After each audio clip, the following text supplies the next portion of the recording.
दोस्तों, अब तक की कहानी में आपने देखा कि तिलक की पत्नी उन्नति की बहुत कम आयु में हार्ट अटैक से मृत्यु हो गई और उसके अंतिम संस्कार में उसके घर वालों ने उसके सोने के कंगन उसके हाथ में ही छोड़ दिए, क्योंकि उसे अपने गहनों से बहुत लगाव था।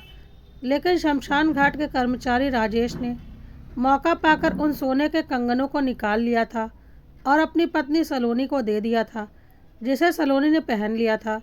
और सलोनी कंगन पहनने के बाद से उन्नति की तरह व्यवहार करने लगी थी।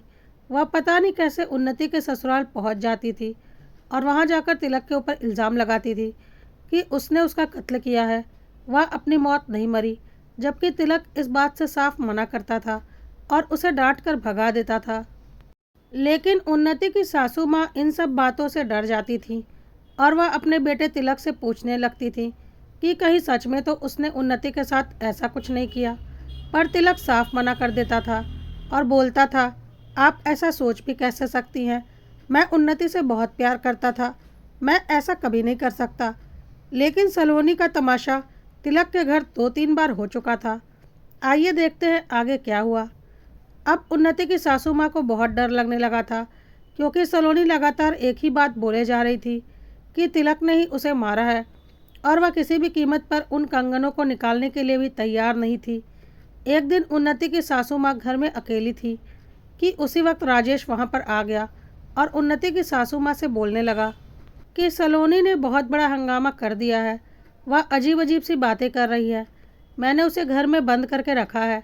वह लगातार बोले जा रही है, मैं उन्नति हूँ, मैं सलोनी नहीं हूँ। मेरे पति तिलक ने मुझे मारा है और दुनिया को बता दिया है कि मेरी मौत हार्ट अटैक से हुई है। डॉक्टर को भी उसने पैसे खिलाए थे, इसलिए डॉक्टर ने भी झूठ बोला था। मैं अपनी मौत का बदला खुद लूँगी, क्योंकि मुझे पता है कानून कुछ नहीं करेगा। कानून एक आत्मा की बात नहीं मानेगा। इसलिए अब मैं खुद तिलक से अपनी मौत का बदला लूँगी। मैं जिंदा नहीं छोड़ूंगी उसे। राजेश ने बोला, मैं बहुत परेशान हो चुका हूँ। पता नहीं सलोनी को क्या हो गया है। मैंने बहुत कोशिश की उसके हाथों से आपकी बहू के कंगन उतार दूँ, लेकिन वह मेरे ऊपर हावी हो जाती है। बहुत ताकत आ गई है उसके अंदर। अभी वह सलोनी के रूप में थी तो मैंने उसे रस्सियों से बांध दिया और सोचा कि उसके कंगन उतार दूँ। लेकिन जैसे ही मैंने उसके कंगन पर हाथ लगाया, वह जाग गई और उन्नति के रूप में आ गई और उसने बहुत ज़ोर का धक्का दिया मुझे। मैं उसे घर में बंद करके आया हूँ, लेकिन मुझे नहीं लगता मैं उसे ज़्यादा देर तक काबू कर पाऊँगा। वह काबू के बाहर होते जा रही है और कभी भी कुछ भी कर देगी। उसे रोक पाना नामुमकिन हो गया है। मुझे तो बहुत डर लग रहा है। पता नहीं यह मैं किस मुसीबत में पड़ गया। यह सब कुछ सुनकर उन्नति की सासू माँ बहुत परेशान हो गई और उन्हें यकीन हो गया कि तिलक ने पक्का उन्नति के साथ कुछ तो गलत किया है। अगर उसने ऐसा कुछ नहीं किया होता तो सलोनी ऐसा व्यवहार क्यों कर रही होती और बार बार तिलक को ही नुकसान पहुंचाने की बात क्यों कर रही होती। लेकिन तिलक ने एक बार भी इस बात को स्वीकार नहीं किया कि उसने उन्नति के साथ ऐसा कुछ किया है। और साथ ही साथ तिलक की माँ को भी अंदर से यकीन नहीं हो रहा था कि तिलक ऐसा कुछ कर सकता है। तिलक बहुत ही समझदार और सुलझा हुआ इंसान था और अपनी पत्नी उन्नति से बहुत प्यार करता था। फिर वह ऐसा क्यों करेगा? लेकिन उन्नति की सासू माँ बहुत डर चुकी थी और उन्हें लग रहा था कि अब उनके इकलौते बेटे तिलक की जान खतरे में है। उनकी बहू उन्नति तो इस दुनिया से जा चुकी है, जिसका कि उन्हें बहुत दुख है। लेकिन अब वह अपने बेटे की जान नहीं जाने दे सकती। कहीं सलोनी उन्नति के रूप में आकर तिलक की जान ही ना ले ले, फिर वह क्या करेंगी? उनका तो सब कुछ खत्म हो जाएगा। वह बहुत परेशान हो गई। उन्नति की सासू माँ सोच रही थी कि तिलक ने अगर उन्नति को मारा है तो बहुत गलत किया है उसने, बहुत बड़ा पाप किया है उसने। लेकिन कुछ भी हो, तिलक मेरा बेटा है। मैं उसे अपनी आंखों के सामने मरता हुआ नहीं देख सकती। उन्नति की आत्मा उससे बदला जरूर लेगी। उससे पहले मुझे कुछ करना पड़ेगा। और उन्होंने राजेश से बोला, देखो, तिलक मेरा इकलौता बेटा है। मुझे नहीं पता उसने ऐसा कुछ किया है या नहीं, लेकिन मैं उसकी जान पर खतरा नहीं ले सकती। सलोनी जिस तरह का व्यवहार कर रही है, वह कभी भी तिलक के ऊपर हमला कर सकती है, उसकी जान ले सकती है। अब तुम्हें ही कुछ करना पड़ेगा। राजेश ने बोला, मैं क्या कर सकता हूँ? मैं तो खुद बहुत परेशान हूँ। मेरी पत्नी सलोनी इन सब में पड़ गई है, जबकि उसका तो कोई दोष भी नहीं है। आपकी बहू के कंगन तो मैंने चुराए थे और उसने अपने हाथों में डाल लिए और इस मुसीबत में पड़ गई। उन्नति की सासू माँ ने राजेश से कहा, देखो, तुम्हें जो करना है करो। सलोनी को इस शहर से बहुत दूर लेकर चले जाओ, या फिर जो करना है करो, मुझे नहीं पता, लेकिन सलोनी अब दोबारा इस घर में नहीं आनी चाहिए। राजेश ने बोला, या आप कैसी बातें कर रही हैं? मैं अपना घर छोड़कर कहाँ जाऊँगा? और सलोनी, वह तो मेरे काबू में भी बिल्कुल नहीं है। उसे ज़बरदस्ती यहाँ से लेकर कैसे जाऊँगा मैं? और मैं क्यों जाऊँगा यहाँ से? इसमें मेरी क्या गलती है? अब उन्नति की सासू माँ ने राजेश से बोला, देखो राजेश, मैं तुम्हें इतने पैसे दूंगी कि तुमने सपने में भी नहीं सोचा होगा। तुम्हारी पूरी ज़िंदगी बन जाएगी। बस तुम सलोनी को दोबारा तिलक के सामने मत आने देना। इसके लिए तुम्हें सलोनी के साथ जो कुछ भी करना पड़े करो, लेकिन मेरी बात मान लो, इसमें तुम्हारा ही फ़ायदा है। राजेश सोच में पड़ गया, क्योंकि सच तो यही था कि उसकी पूरी ज़िंदगी गरीबी में बीती थी और आज उसे एक बहुत बड़ा ऑफ़र मिल रहा था अपनी ज़िंदगी संवारने का। और उसने उन्नति की सासू माँ की बात मान ली। उन्होंने उसे अपने पास बचा कर रखे हुए सारे पैसे और गहने दे दिए, इस शर्त के साथ कि सलोनी अब दोबारा उन्हें या उनके परिवार को दिखनी नहीं चाहिए। और राजेश वह सारे पैसे और गहने लेकर इस वादे के साथ चला गया कि अब सलोनी दोबारा कभी यहाँ नज़र नहीं आएगी। उन्नति की सासू माँ ने अब राहत की सांस ली। करीब एक हफ्ता बीत चुका था। सलोनी अब दोबारा उस घर में नहीं आई थी और तिलक ने एक दिन फिर अपनी माँ से बोला, देखा ना माँ, वह कोई पागल औरत थी जो पागलपन में यहाँ आकर बकवास बातें किया करती थी। अब उसका पागलपन दूर हो गया होगा, इसलिए उसने यहाँ आना छोड़ दिया। यह सुनकर तिलक की माँ को बहुत ज़ोर का गुस्सा आया और उन्होंने गुस्से में तिलक को एक ज़ोरदार तमाचा लगा दिया और बोला, शर्म नहीं आती? एक तो उन्नति की जान ले ली, अपनी पत्नी की जान ले ली, और जब उसकी आत्मा सलोनी के शरीर में प्रवेश कर गई और तुम्हारी जान पर आफत आ गई तो कितने मुश्किल से मैंने उसे तुम्हारे रास्ते से हटाया है और तुम यहाँ आकर बकवास कर रहे हो। ऊपर से आज तक हमारे सामने अपना गुनाह भी कबूल नहीं किया तुमने कि तुमने अपनी पत्नी को मारा है। यह सब कुछ सुनकर तिलक हैरान हो गया और बोला, या क्या बकवास कर रही हो माँ? कैसी बकवास कर रही हो? मैंने उन्नति को मारा है?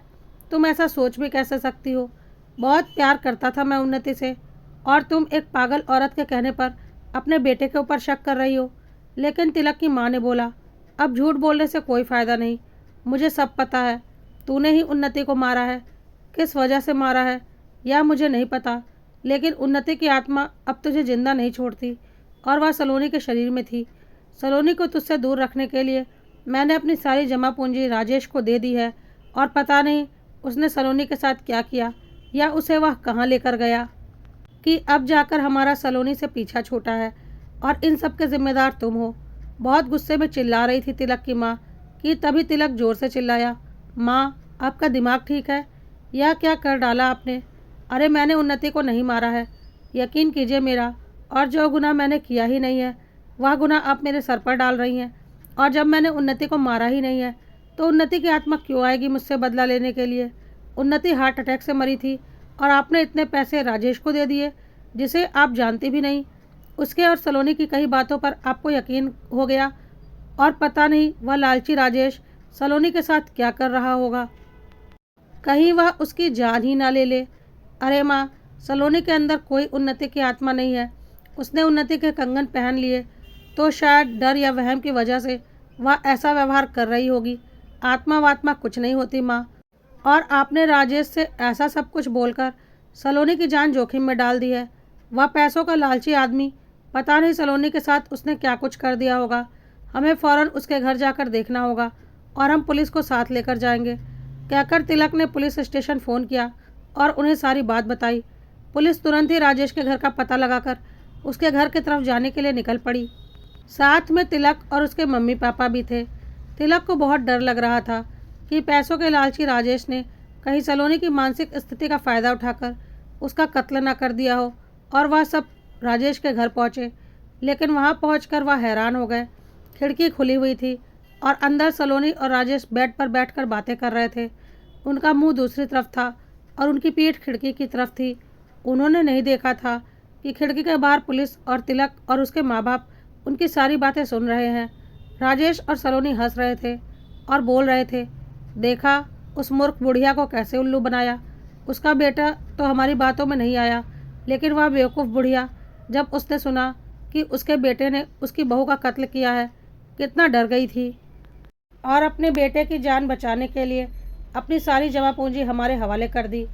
और सलोनी भी हंस रही थी और बोल रही थी, अच्छा ड्रामा किया ना मैंने उन्नति बनने का। वैसे मुझे उसके बारे में ज़्यादा कुछ पता नहीं था, इसलिए मैं गिनी चुनी एक दो लाइन ही बोलती थी कि तिलक ने मुझे मारा है, मैं अपना बदला लूँगी और यह मेरे कंगन है। इसके अलावा मुझे ज़्यादा कुछ पता ही क्या था उसके बारे में। यह सब कुछ सुनकर तिलक और उसके माँ बाप हैरान हो गए और साथ ही पुलिस वाले भी हैरान हो गए कि यह सब कुछ क्या चल रहा है। और तिलक अंदर घुस गया। तिलक को देखकर राजेश और सलोनी सकपका गए। तिलक ने एक जोरदार तमाचा राजेश को लगा दिया और बोला, नीच इंसान, पैसों के लिए तुम दोनों इतना घटिया काम कर रहे हो। सलोनी और राजेश पुलिस के हिरासत में थे और पुलिस वालों ने उससे सारी सच्चाई पूछी कि वह लोग क्या कर रहे थे। राजेश ने बोला, पूरी ज़िंदगी मेरी गरीबी में कट गई थी। उस दिन शमशान घाट में जब उन्नति के हाथों में सोने के कंगन देखे तो मुझे लालच आ गया और मैंने वह कंगन उतार लिए। घर जाने पर मैंने सोचा कि जो लोग इतने अमीर हैं कि सोने के इतने मोटे कंगन अपनी बहू के साथ अंतिम क्रिया के लिए भेज दिए, उनके पास कितना पैसा होगा। अगर उनसे थोड़ा पैसा मैं निकलवा लूँ तो मेरी भी ज़िंदगी बन जाएगी। उसके बाद अगले दिन मैंने शमशान घाट के रजिस्टर से उनके घर का एड्रेस और सबके नाम पता कर लिए और थोड़ी बहुत इनके ऊपर निगरानी रखनी भी शुरू की। शमशान घाट के रजिस्टर में इनके आधार कार्ड की फ़ोटोकॉपी से काफ़ी जानकारी मिल गई थी और बाकी थोड़ा बहुत मैंने पता कर लिया था। मेरी पत्नी सलोनी अपने अंदर उन्नति की आत्मा के प्रवेश कर जाने का नाटक कर रही थी ताकि यह लोग डर जाएं, लेकिन इस तिलक को कोई फ़र्क नहीं पड़ा। लेकिन इसकी माँ हमारे झांसे में आ गई और हमने उसे इतना डरा दिया कि अपने बेटे की जान बचाने के लिए उन्होंने काफ़ी बड़ी रकम और सोना चांदी हमें दे दिया था। और इस बुढ़िया से यह सब कुछ निकलवाने के लिए हम ऐसे मौके का इंतज़ार कर रहे थे जब यह घर में अकेली हो, और जल्दी ही हमें ऐसा मौका मिल गया और हमने अपना काम कर लिया। यह सब कुछ सुनकर तिलक की माँ हैरान हो गई। मतलब उन्हें बेवकूफ़ बनाया जा रहा था। सलोनी के अंदर कोई आत्मा नहीं थी और उन्होंने अपना सर पकड़ लिया। तिलक ने बोला, देख लिया माँ, अंधविश्वास का नतीजा। और सबसे बड़ी बात, अगर यह सच भी होता तो भी कैसे आपने सोच लिया कि मैं अपनी पत्नी उन्नति का कत्ल करूँगा। आपको थोड़ा सा भी भरोसा नहीं था अपने बेटे पर। और आज तिलक की माँ को अपनी गलती का एहसास हो रहा था और वह आंखों में आंसू लिए तिलक से बोल रही थी, बेटा मैं बहुत डर गई थी। मुझे ऐसा लगने लगा था कि सच में तूने उन्नति के साथ कुछ गलत कर दिया है और अब वह तेरे साथ कुछ गलत ना कर दे, इसलिए मैंने यह सब कुछ किया। मैं इनकी बातों में आ गई थी, पर मुझे नहीं पता था यह दोनों इतने नीच और घटिया इंसान हैं कि एक मृत औरत की मौत का फ़ायदा यह लोग उठा रहे हैं और उसकी आत्मा का नाम लेकर मुझे उल्लू बना रहे हैं। भगवान इन्हें कभी माफ़ नहीं करेगा। लेकिन तब तक पुलिस वालों ने बोला, भगवान तो जब इन्हें सज़ा देगा तब देगा, फ़िलहाल तो पुलिस इन्हें इनके किए की अच्छी खासी सज़ा देगी। कहकर पुलिस राजेश और सलोनी को पकड़कर ले जाने लगी और तिलक अपने मम्मी पापा को लेकर घर की तरफ निकल पड़ा, उन्नति को याद करता हुआ कि कैसे कुछ नीच लोग लोगों की मौत का फ़ायदा उठाने से भी पीछे नहीं हटते। दोस्तों, क्या सच में किसी मृत व्यक्ति की आत्मा किसी दूसरे व्यक्ति के शरीर में प्रवेश कर सकती है, या यह सब सिर्फ एक कल्पना होती है? कमेंट में ज़रूर लिखिएगा। और अगर कहानी पसंद आई हो तो कड़वा सत्य को लाइक, फॉलो और सब्सक्राइब करना मत भूलिएगा।